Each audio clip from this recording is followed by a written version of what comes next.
आज की वीडियो में हम धान में पैदावार बढ़ाने के 5 अंतिम उपाय आप सभी को बताने वाले हैं। वीडियो को स्टार्ट करने से पहले एग्रो स्टार के इस प्रोडक्ट के बारे में जान लेते हैं। फसल संरक्षण में जबरदस्त एग्रो स्टार का अमेज़ेक्स दे आपकी फसलों को पत्ती, तना और फल छेदक इल्ली से पूरी सुरक्षा। कपास, भिंडी, बैंगन और अरहर जैसी कई फसलों के लिए अधिक फायदेमंद। एग्रो स्टार का अमेज़ेक्स उचित सलाह, ओरिजिनल उत्पाद और आकर्षक ऑफर के साथ सिर्फ एग्रो स्टार पर उपलब्ध।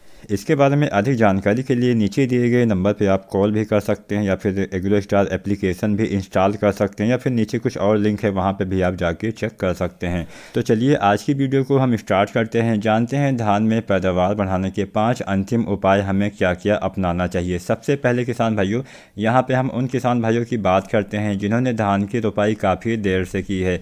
अगर आपने धान की रोपाई एकदम देर से की है, भाई आपकी धान की फसल 30 दिन, 35 दिन या फिर 40 दिन के आसपास की होने वाली है, तो सबसे पहले क्या करना चाहिए। अगर आपकी फसल अभी 40 से 50 दिन के बीच की है तो यूरिया की आखिरी मात्रा का इस्तेमाल कर देना चाहिए। लगभग 30 से 40 किलोग्राम दानेदार यूरिया का आपको इस्तेमाल करना चाहिए।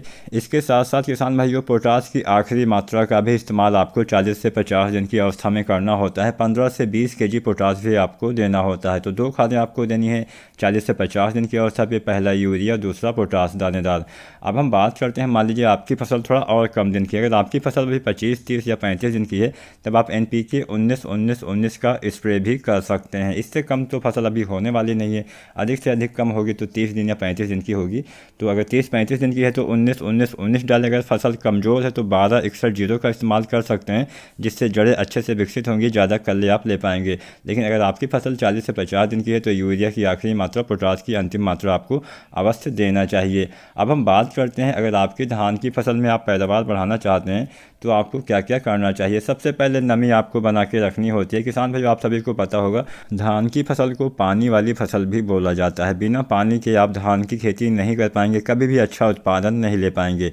और अभी मान के चलिए ज़्यादातर किसान भाइयों की फसल या तो गबोड़ अवस्था में है या फिर बालियाँ कुछ कुछ निकलने लगी हैं। कुछ जगह पे बालियाँ निकल भी आई हैं, कुछ जगह पे फ्लावरिंग की स्टेज चल रही है। तो जब आपकी धान की फसल गबोड़ अवस्था में जाती है, यानी बालियाँ तने के अंदर जब बालियाँ बनना स्टार्ट हो जाती हैं, वो अवस्था काफ़ी नाजुक अवस्था होती है। इस अवस्था में तो आपको नमी की कमी बिल्कुल भी नहीं करना होता है। तो जब से बालियाँ तने के अंदर आ जाती हैं, इसके बाद में जब तक आपके दाने का भराव सही रूप से ना हो जाए, तब तक आपको खेत में नमी बना के रखना होता है। बहुत सारे किसान भाई कमेंट ये करते हैं कि हमें आखिरी सिंचाई कब करनी चाहिए। तो जब आपके धान के दाने का रंग बदलने लगे, हल्का सा सुनहरा रंग होने लगे, तब समझ लीजिए कि कुछ दिन के बाद आपकी धान की फसल कटाई के लिए तैयार हो जाएगी। तब आपको पानी बंद कर देना चाहिए। किसान भाइयों, कई बार ऐसा होता है कि हमारे धान में बालियां काफ़ी ज़्यादा आ जाती हैं, लेकिन बालियों के अंदर दाने का भराव नहीं हो पाता है। तो ये इस वजह से भी हो सकता है कि आपकी खेत में बोरोन की कमी हो गई हो। तो बोरोन की कमी से दाने का भराव अच्छे से नहीं होता है, पोलिनेशन सही से नहीं होता है। तो इसकी पूर्ति के लिए जब आपकी धान की फसल गबोड़ अवस्था में होती है, यानी बालियाँ आने से पहले आपको जो बोरोन आता है 20% वाला, इसकी आपको 100 से 150 ग्राम मात्रा प्रति एकड़ की दर से यूज़ कर देंगे तो बेहतर लाभ आपको मिल पाएगा। इसके साथ साथ गबोड़ अवस्था में आप कुछ NPK भी डाल सकते हैं। पहला NPK आता है 0-34। इसका इस्तेमाल ज़्यादातर किसान भाई गबोड़ अवस्था में ही करते हैं, यानी बालियाँ आने से पहले, जिससे बालियाँ हेल्दी आती हैं, बालियों में दानों की संख्या में बढ़ोतरी होती है, अच्छा उत्पादन किसान भाइयों आपको मिल पाता है। तो बालियाँ आने से पहले 0-34 का इस्तेमाल आपको अवश्य करना है। साथ में बोरोन का भी इस्तेमाल आपको कर देना चाहिए। किसान साथियों, इसके साथ साथ एक सावधानी भी आपको बरतनी होती है।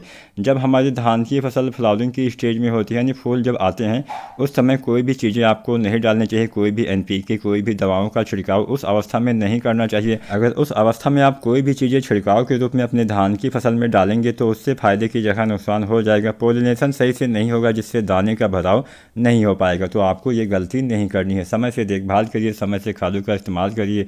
बालियाँ आने के बाद आप 0-0-50 का इस्तेमाल करिए, जिसमें 50% जो है पोटेशियम पाया जाता है, साथ में 17.5% सल्फर पाया जाता है। जिससे क्या होगा, जिससे आपके समस्त दाने का भराव सही रूप से हो पाएगा। तो अगर आप ऐसा करते हैं तो निश्चित ही आप धान में अच्छी और ज़्यादा पैदावार ले पाएंगे। कोई भी सवाल हो, सुझाव हो, नीचे आप कमेंट करिएगा। अगर आज की वीडियो आपको पसंद आई हो, लाइक करें, शेयर करें, चैनल सब्सक्राइब जरूर करें।